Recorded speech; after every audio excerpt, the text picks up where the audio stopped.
You know, Proverbs 14:1 says, a wise woman builds her house. You know, for a long time, I didn't even understand that. I'm like, I cannot build a house. I do not know how to do construction, blueprints. I'm not an architect. But to build your house as a wise woman, what does that look like?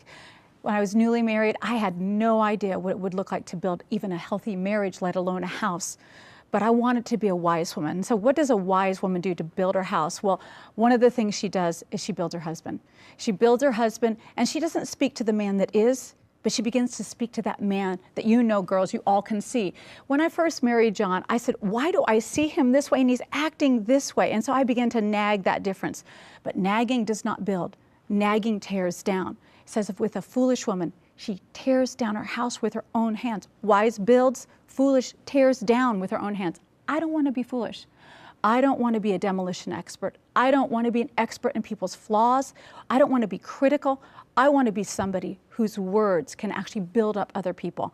So John and I, we started to actually do this with each other. We've been married for 28 years, and we started to really focus on each other's strength, where I would build him up and speak strength to his strengths instead of spending all my time focusing on his flaws and pointing out his weaknesses.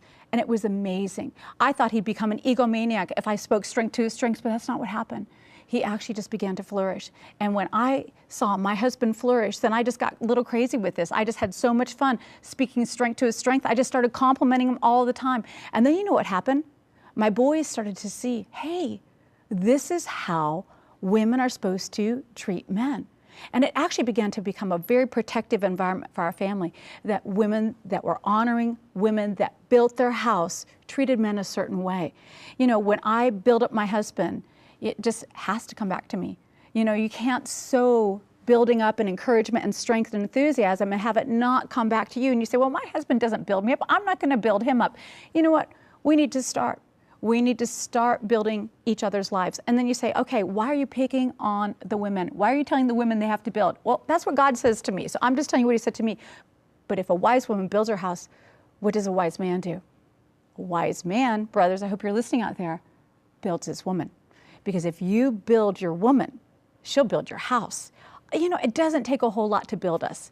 If you tell us we're necessary, if you tell us we're wise, if you tell us we're beautiful, if you tell us that there's no other woman like us, even if we doubt that at some level, we're going to rise to that occasion and be everything you speak over us. When my husband married me, I had a suntan and a six-pack, and he started, not a beer, my stomach, and my husband started saying to me, I bet she's godly. I bet she's wise. I bet she'll be great with raising kids. I bet she's going to be, you know, really good with finances. I was none of those things. Before I figured out that John could figure out that wasn't true, I got into the Word of God. And I learned how to be those things that my husband called forth in me. You know what? We all grow in reflection of the love we're shown. So I'm going to give you a challenge today. Do something to build your woman, or do something to build your house.